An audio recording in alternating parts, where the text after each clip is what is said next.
GCash, lost SIM, or phone. Ano nga ba yung dapat gawin kung sakaling yung GCash account natin na naka-install sa isang phone ay nawala or hindi na natin ma-access yung SIM card na yun?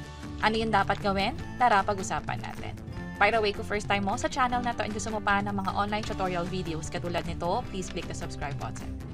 Ito yung confirmation na nakuha namin sa GCash nung nireport namin yung GCash account at ni-request na temporarily i-block ito.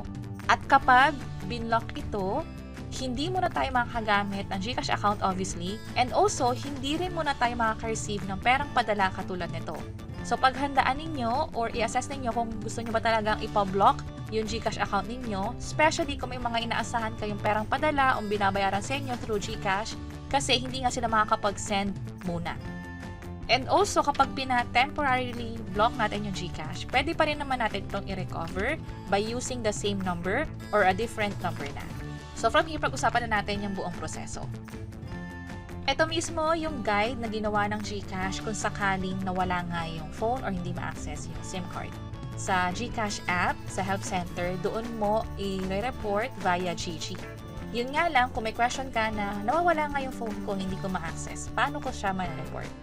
Kahit anong phone, pwede kayong mag-install ng new app sa another phone, or kung may kakilala kayo o pinagkakatiwalaan ninyo na merong GCash app, pwedeng mag-report from there. Halimbawa, ito yung GCash app sa ibang account to. Imbis na mag-login, merong help center dito. Yan yung gawin natin. Tap ko yung help center.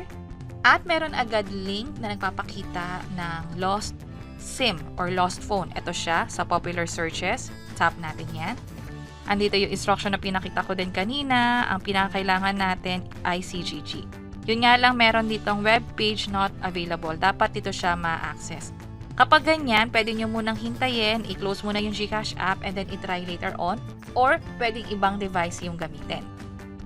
Katulad nito, sa isang GCash app, imbis na mag-login, diretso tayo sa Help Center. And then, lost SIM or phone.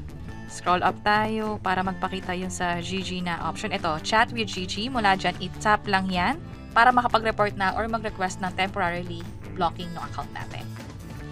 At ganito dapat yung makita ninyo. Would you like me to help you report lost SIM? Mag-reply lang kayo ng yes. And then, ipoprovide nyo lang yung phone number ninyo. For international number, dapat yung country code ay kasama din. And then, mamimili kayo dito sa dalawang option. Ang gagawin natin ay temporarily suspend yung account. At i-remind ko lang ulit na just in case na pinasuspend nyo to, hindi mo na kayo makaka-receive ng perang padala. Itong option 2 naman is just in case na gusto mong i-transfer yung funds mo to another GCash account. Halimbawa, ayaw mo nang gamitin yung old SIM number for your GCash. Pwede naman, pipiliin mo lang yung option 2. Pero hindi pa natin ito i-explore, hindi ko pa rin ito na-experience. Proceed tayo dito sa 1 muna. So, 1 ang i-reply natin. And then, for security purposes, may mga tatanungin sa ating information. Pwedeng complete name, pwedeng birth date, pwedeng email address na ginamit sa GCash, maging yung ID na ginamit during verification. Medyo dito ako nagtagal sa ID kasi dito sa Philippines marami tayong ID, diba? So, hindi ko alam kung ano yung ginamit ko that time. And medyo matagal na akong nagpa-verify ng GCash.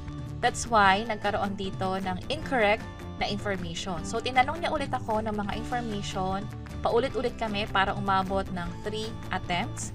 Buti na lang hindi nag-close yung ticket or yung conversation at nag-proceed naman later on. Kapag okay na-confirm na nga ng GCash or na-verify na yung details, nag-match naman, magkakaroon na ng selfie. I-click nyo lang tong Start Face Scan Now para makapag-selfie. Siguraduhin na updated yung app kasi may pagkakataon na hindi makapag-proceed sa selfie kapag yung app doon sa phone na ginagamit ninyo ay hindi pa pala updated. At after nga makapag-face scan, makaka-receive na ng confirmation katulad nito. Hindi pa talaga blocked yung account. Confirm pa lang na nag-submit tayo ng request. At dapat maghintay tayo ng within 4 hours para sa confirmation na block na nga yung account. Ang gagawin ninyo ay i-check ninyo yung email na ipapadala ng GCash. Katulad nito, sa akin umabot ng hindi lalagpas ng 2 hours, I think 1.5 hours inabot. At na-confirm na nga na temporarily block na yung account. Meron akong dalawang option para i-recover yung account. Una, kung gusto ko yung same number, kailangan ko muna makuha ulit yung same phone number, SIM replacement ang gagawin, pupunta muna sa service provider. At kapag okay na-recover ko na yung SIM card na yon, pupunta ulit ako sa help center para i-recover yung account. Yung pangalawang option naman is kailangan ng affidavit of loss and newly verified GCash account just in case na gusto nyo ay new number na yung nakalink sa GCash account. Ang gagawin nyo dito ay kung may natiramang funds or balanse doon sa lumang GCash account, ipalipat niyo yun sa bagong GCash number dito. At kapag na-verify na or na-recover na yung GCash account, dapat hindi na tayo makaka-receive ng error na katulad nito kapag may magpapadala ng pera sa GCash account natin. And that's it. Sana nakatulong tong video na to. Kung pakiclick ang like button at para sa iba't ibang mga tutorial videos, pwede nyo i-check ito nasa baba. Sana makatulong. See you sa next videos!